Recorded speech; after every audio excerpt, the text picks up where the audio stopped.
Welcome back to another video. ChatGPT.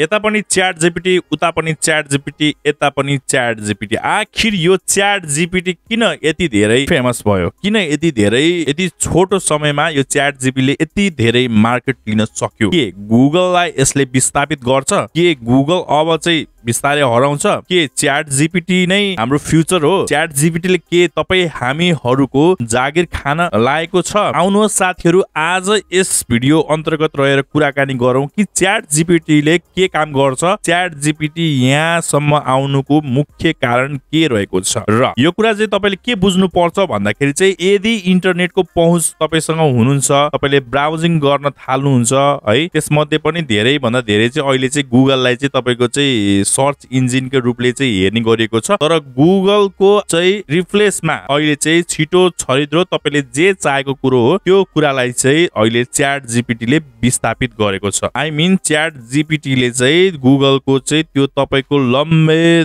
चौडे कुराहरूलाई चाहिँ replace गरेर स्विट एन्ड सटिक तपाईले जे चाहिएको हो त्यो कुरा चाहिँ अहिले चाहिँ ChatGPT ले दिन थालिरहेको छ। ओपन AI को मेसिन लर्निङ, रोबोटिक्स, अर्थशास्त्र र कम्प्युटर विज्ञान लगायतका विभिन्न क्षेत्रमा अनुसन्धान गर्दै आएको छ है। यसअघि कम्पनीले डोली नामक AI टुल्स विकास गरेको थियो, जसका माध्यमबाट आवश्यकता अनुसारको निर्देशन दिएर फोटो तयार पार्न सकिन्थ्यो है। अहिले चाहिँ हाल सार्वजनिक भएको ChatGPT एउटा त्यस्तो AI टुल हो जसलाई हामी हाम्रो आवश्यकता अनुसार प्रश्न सोध्न सक्छौं। ओपन AI का अनुसार यो टुल सार्वजनिक भएको एक हप्ता करिब 10 लाख प्रयोगकर्ता थपिएको छ है। र के हो त ChatGPT, कसरी काम गर्छ? ChatGPT अहिलेको विभिन्न कुराले चर्चामा रहेको छ। कुनै विज्ञ मानिसहरुसँग प्रश्न सोध्दा जसरी तपाईलाई उतिखेर नै एन्सर आउँछ नि, फ्याट है, जस्तै हामीले चाहिँ कुनै ट्युसन पढ्यो, कुनै एउटा चाहिँ ट्युटोरियल लियो, हामी चाहिँ पर्सनली सरहरुसँग चाहिँ गाइड गरियो, तर यो भनेको के हो भने फ्याट आउँछ नि। तर तपाईको कन्डिसनमा के हुन्छ भन्दाखेरि चाहिँ यदि तपाईले आफै रिसर्च गर्नुहुन्छ भने चाहिँ टाइम लाग्छ नि। जस्तै एउटा कुरा सर्च गर्दाखेरि 10 वटा कुरा आउने, त्यसबाट पनि फिल्टर गरेर आफूले चाहेको पनि रिजल्ट नपाउन सक्ने कन्डिसन त छ नि। सो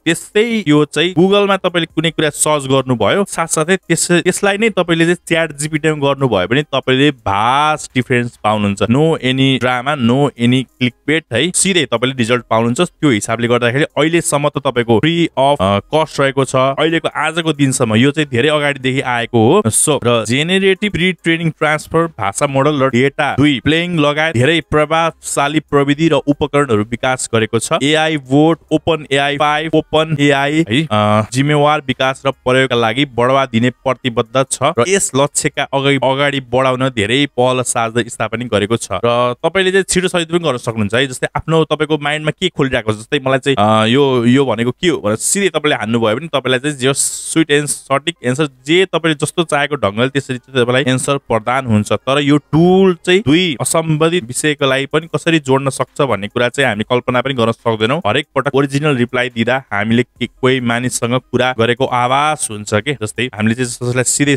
तपाईको हाम्रो चाहिँ कसैलाई सोध्दाखेरि सिधै सर्ट एन्ड स्विट जस्ट एउटा चाहिँ तपाईहरुको चाहिँ जो कोही हुनुहुन्छ, जस्तै ट्यालेन्ट मान्छेलाई तपाईले सोध्नु भयो भने ठ्याक्कै एन्सर आए जस्तै हुन्छ के है। तर यस टुलको पनि केही न केही कमजोरी नै छ है। जसरी सबैको हुन्छ एउटा कमजोरी पार्ट, यसको पनि यति धेरै कुराले डेभलप गर्दा पनि केही न केही कमजोरी पार्ट छ। ChatGPT ले कुनै पनि विषयलाई लिएर त्यसको भविष्यवाणी चाहिँ गर्दैन है। उदाहरणका लागि हामी बस्ने ठाउँ भविष्यमा बारेमा सोध्यो भने यो टुलले उत्तर दिन असमर्थ भएको जानकारी दिन्छ। कतिपय मानिसहरूले निकै सामान्य प्रश्न जस्तै म को हो, म कहाँ बस्छु भन्ने प्रश्न सोधिरहेका हुन्छन्। यस्तो अवस्थामा तपाई को हो भन्ने कुरा तपाईलाई मात्र थाहा हुन्छ जस्तो सन्तोषपूर्ण उत्तर दिन्छ है। र पछिल्लो समय यो च्याट बोट सामान्य विद्यार्थीदेखि ठूला इन्जिनियर र डाक्टरले आफ्नो समस्या हल गर्न प्रयोग गरिरहेका छन्। यस्ता उत्तरहरूबाट ChatGPT कसरी तयार पार्छ है? ChatGPT जस्तो AI लाई कम्पनीले विभिन्न स्रोतबाट संलग्न गरेर अरबौं डाटा उपलब्ध गराएको तालिम दिएको हुन्छ।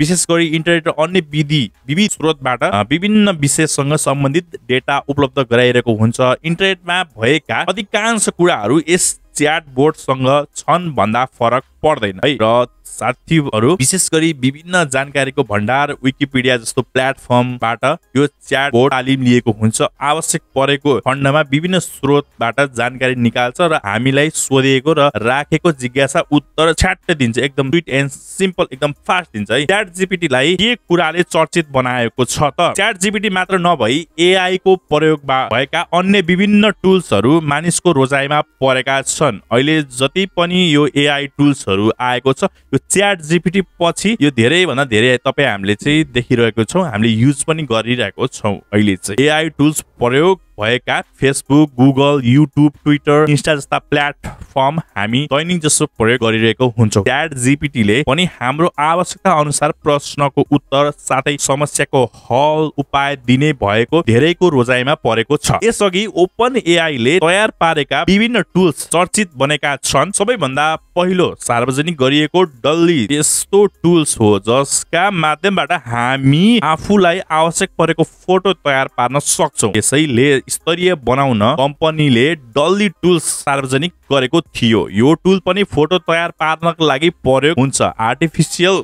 इन्टेलिजेन्सको प्रयोग गरेर आफ्नो आवश्यकता अनुसार फोटो बनाउन सकिने भएपछि सो साइट लोकप्रिय बनेको हो। सार्वजनिक भएको च्याट जीपीटी अहिले ट्राफिक धान्नै सकिन्न। यो चाहिँ अहिले चाहिँ धेरै भन्दा धेरै चाहिँ अहिले चाहिँ यो च्याट जीपीटी युज भइरहेको छ। यसलाई चाहिँ सब्स्क्रिप्सन कम्पनीले 2024 मा वार्षिक $1 करोड आम्दानी गर्ने लक्ष्य राखेको छ। कम्पनीले आर्थिक रणनीति बारे हालसम्म कुनै खुलासा गरेको छैन। 2023 सम्म $20 करोड र 2024 मा $1 करोड आम्दानी गर्ने लक्ष्य राखेको कुरा बाहिरिएको छ। गुगलले पनि सम्भावित प्रतिस्पर्धीका रूपमा हेरिरहेको यस प्लेटफर्मले ठूलो लगानीलाई आकर्षित गरिरहेको छ। हजुर, यो त भयो च्याट जीपीटी सम्बन्धित केही कुराहरू तपाईहरुलाई चाहिँ मैले शेयर गरेको छु। आशा छ तपाईहरुले पनि बुझ्नु भयो है च्याट जीपीटी को बारेमा है, कसरी यसरी युज भइरहेको छ। तपाईहरुले पनि युज गर्न सक्नुहुन्छ च्याट जीपीटी बाट। तपाईहरुले विभिन्न फाइदाहरु लिन सक्नुहुन्छ। तपाईहरु चाहिँ स्टुडेन्ट हुनुहुन्छ, डाक्टर, पाइलट, इन्जिनियरहरु यस्तो हुनुहुन्छ कोही हुने, त्यो भने तपाईले चाहिँ सिम्पली त्यहाँ सर्च गरेर च्याट जीपीटी मा तपाईले आफ्नो कुराहरु चाहिँ तपाईले चाहिँ त्यहाँबाट स्विट एन्ड सटिक एकदम चाँडो भन्दा चाँडो लिन सक्नुहुन्छ। त्यहाँबाट तपाई चाहिँ आफू बेनिफिशियल हुन सक्नुहुन्छ। के यसले चाहिँ पछि हामी मानवलाई रिप्लेस गर्छ भन्ने कुरा पनि धेरै भन्दा धेरै दोधार रहेको छ। मान्छेको चाहिँ मानसिक तपाईको चाहिँ खुम्चाउने काम गर्छ भनेर च्याट जीपीटी आएको छ, तर त्यस्तो हुँदैन जहाँसम्म लाग्छ। किनभने मान्छे तपाई हामीले नै यो बनाएको सफ्टवेयरहरु हो। सो गाइज, आजको यस भिडियोमा यति मात्र। साथै यो भिडियो मन परेको छ लाइक र शेयर गरिदिनु होला। यस भिडियो मार्फत केही कुरा नबुझ्नु भएको छ भने हाम्रो कमेन्ट सेक्सनमा कमेन्ट गरिदिनु होला। र अर्को पनि यस्तै भिडियोको साथमा आउने बाद यस भिडियोबाट म सन्दीप समस्त टिम बिदा लिन चाहन्छु। हस्त नेपाल, बाइ बाइ।